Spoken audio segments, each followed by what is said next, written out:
Dan Chakowski here with my plans and pans for the week. I wanted to suggest that you take a look at the Sunday New York Times, a very big story on the front page that goes into a way bigger page after it, that talks about how Medicare Advantage plans, and I know some of you have them and a large number of Americans do, but how they can take advantage of Medicare and the dollars that are federal dollars and your dollars. And so the headline starts, how insurance firms exploit Medicare Advantage for billions of dollars, even more than traditional Medicare might be eligible for. The subhead on that story is making Medicare patients as sick as possible for more money. And we have heard it over and over again in our office, not only about that kind of problem, but that some people who have Medicare Advantage and are really sick end up being denied or delaying of care, and even some of the diagnostic things that they really need to find out what's going on with them. So this is a real problem, and we certainly want to make sure that we don't undermine traditional Medicare, which is a wonderful, wonderful program, and give more money to these private Medicare Advantage programs. We're going to get at the details of all this. We want transparency. We want to find out what's going on, and we want to follow up immediately. It's worth taking a look at. Also, wanted to tell you what President Biden did a great thing. You know, he announced that all Americans who have been federally convicted of having marijuana, possessing marijuana. We're not talking about, trying to get others to use it or making money selling it. Have possessed marijuana, have been in jail, some of them, for a very long time. And not surprising to you, I'm sure, is that the communities that have been most devastated are communities of color. And let's remember that there are many states, including Illinois, where marijuana is no longer illegal.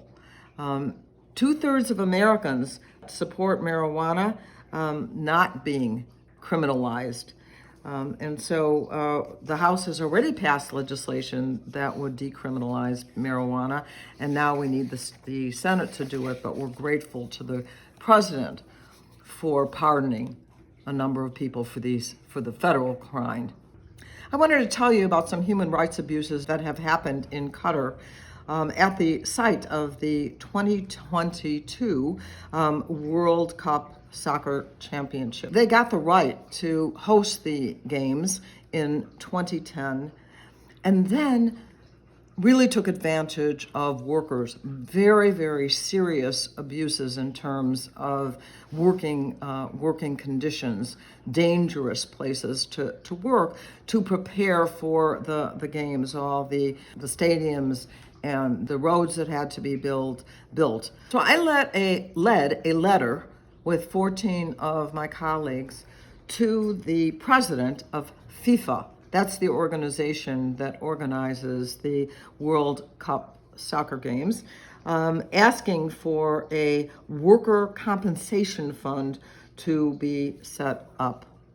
I support workers, and where this kind of thing happens, I like to make sure that some other voices come in to ask for compensation for these workers. I also wanted to talk to you about DACA. You may remember that DACA stands for Deferred Action for Childhood Arrivals.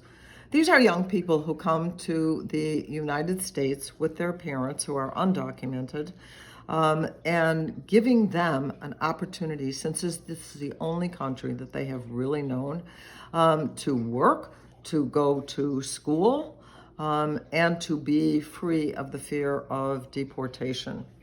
Well, they're also called dreamers, many of whom have made great accomplishments in the United States, our country, really their country as well.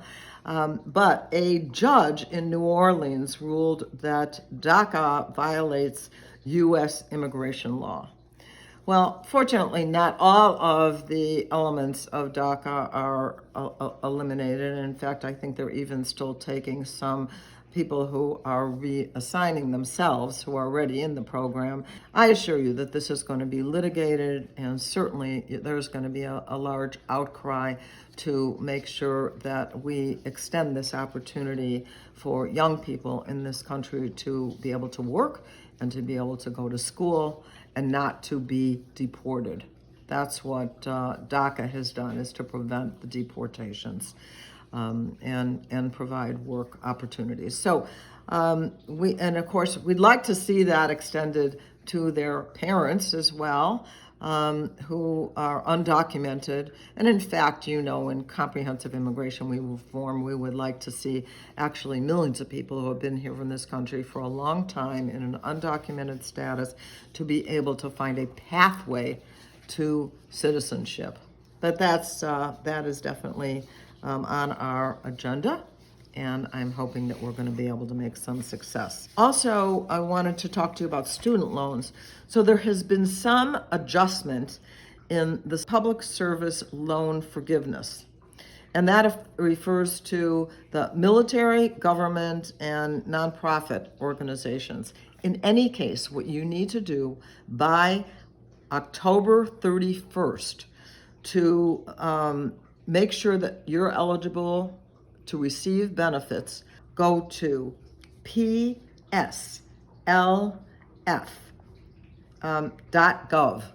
That stands for the Public Service Loan Forgiveness. So check it out.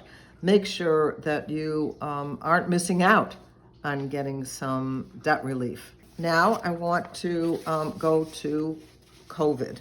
So good news is that in Cook County and surrounding area, we remain in the green low transmission group. So that is good, but also to remind you that if you're 12 years old or older, then you're eligible to get a booster protection from Omicron.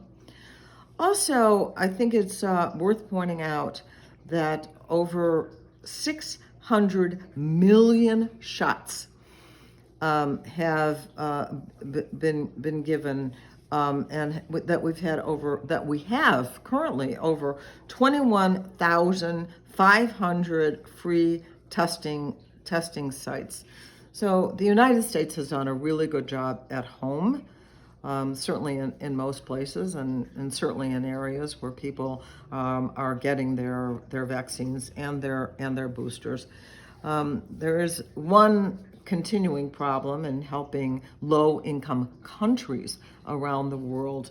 And this week I sent a letter to President Biden urging him and his administration to publicly support sharing the recipe for the COVID vaccines around the world.